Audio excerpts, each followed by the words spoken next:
Minister for Carriacou and Martinique Affairs says education reform is among top priorities for government.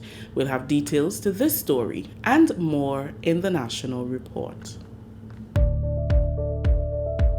What does public health mean to you? Public health to me is the overall well-being of the nation and its safety. Free healthcare, that's what it means to me. I believe public health has a lot to do with the public, like the word says it, and health. You know, how people, the conditions they are in terms of the healthiness, body, their surroundings, you know. A healthy environment. Do you think that public health has an impact on you personally, and how? Me personally, I don't think it has a big impact because I don't really let it trouble me, you know. How you see outside, where you live or whatever, it will affect you individually as a person. Not personally, but it has an impact on the population. Public health is what we do collectively to keep us all healthy. It affects everything from the air we breathe to the food we eat, and it starts with health promotion and even extends to the tests and treatments we take. Public health is my health. With the details to the news for Friday, July 8th, I am Rikisha St. Louis. Minister for Carriacou and Martinique Affairs, Honorable Tevin Andrews, says government plans to reform the education sector as part of efforts to enhance the standard delivered to students at various levels. Minister Andrews made the pronouncement Thursday at the Hillsborough Secondary School's 2022 graduation ceremony. He explained that the reform is necessary to ensure that all students are given an equal opportunity to obtain an education. No child should be left behind, and under my watch as your member of parliament and minister with responsibility for Carriacou affairs and Martinique affairs, no child, regardless to who they are, whether they're moderate or poor, whether they have disability or not, should or shall be left behind. None, not under my watch. So we have to reform even the education department and or schools in general, because the system is designed to keep the slow children behind and push the fast students forward. That could no longer happen. We have to stop that. Minister Andrews says schools must conduct internal assessments to determine their contribution toward fulfilling the goal of equality in the classroom. We cannot boast about being an academic institution and ranking among the best when students come into secondary school not being able to write, read, or spell, and not being able to perform well, and halfway through the journey, they still can't do it. And even when they meet the finishing line, they still can't do it. How can we then be talking about ranking among the best?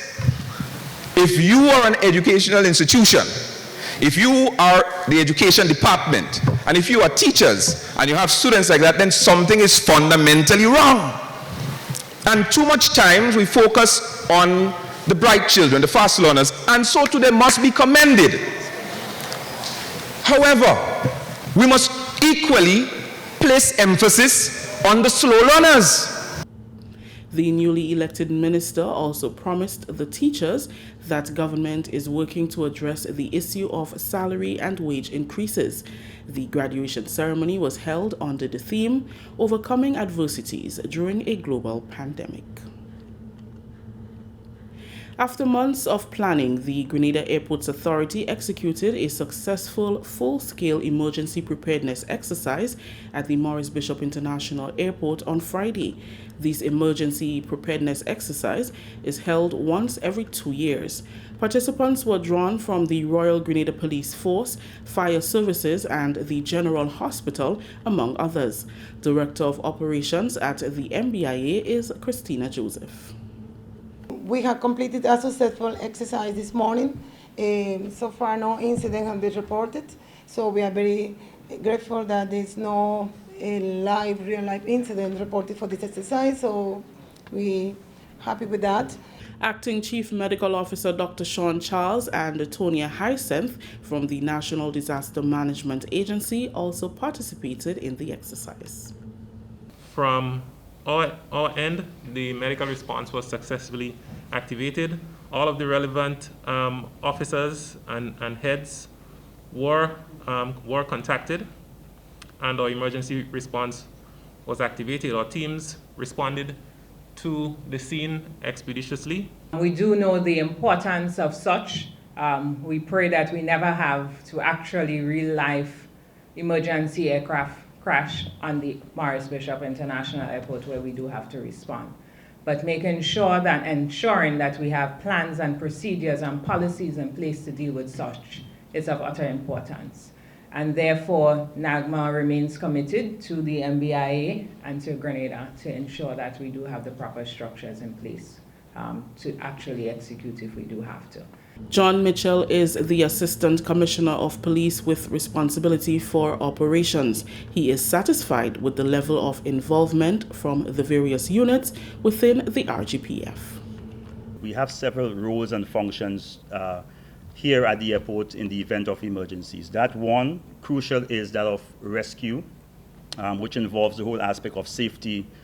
Secondly, we also involve in that of the whole aspect of security component, augmenting the airport security, the manager of security, and other persons here at the airport.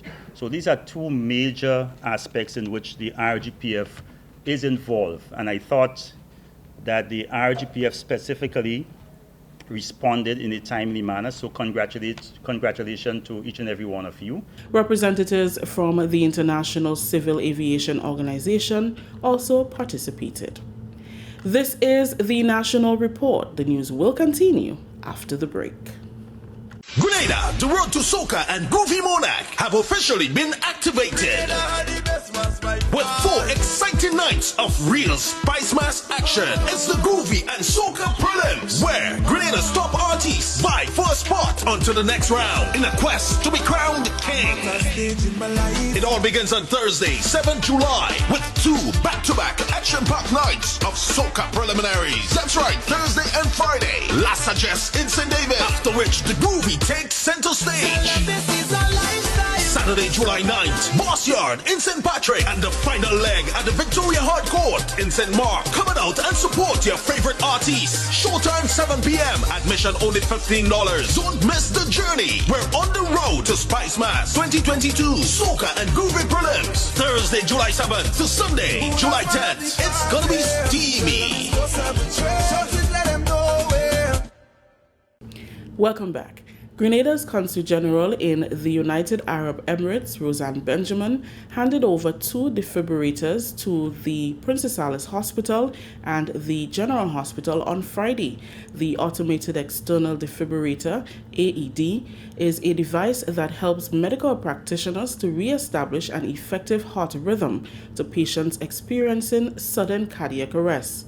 Ms. Benjamin explained that the donation forms part of the UAE's promise to support and contribute to the development of Grenada's health sector. Grenada, over the years and most recently during the COVID-19 pandemic, received several generous donations of medical equipment and supplies from the UAE to assist in the fight against the virus. Today's presentation would be 2 AED machines, which is valued at about $8,000 US. Of course, the doctor would give some more insight on what these machines would be doing. Also, the consulate continues to make presentations in the health sector. So far, we have made numerous contributions. And we still have some on the way to the hospitals. We believe that a healthy nation is a wealthy nation, so we continue to do our best for Grenada, and we look forward to doing much more in the future to come. Registrar at the SMART facility, Dr. Daniel St. Louis, thanked the Consul General and the United Arab Emirates for the donation. He explained how useful and important the machines are to the delivery of efficient, quality health care. These machines, the AED machines, Zoll AED machines that you provided, they're a precious commodity. They're not just expensive, but they're expensive because they're good. What does that do? What is an AED machine? Individuals who have cardiac arrest, cardiopulmonary arrest, and they're in need of cardiopulmonary resuscitation are the ones who benefit from the use of these machines.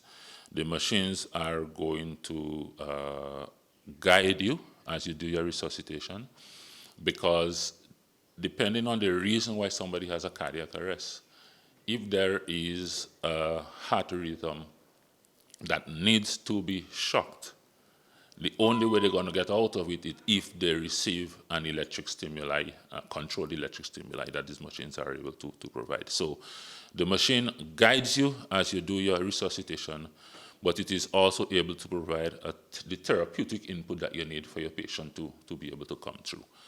So it's a very useful piece of equipment. It's very handy. We are very grateful. We are very thankful.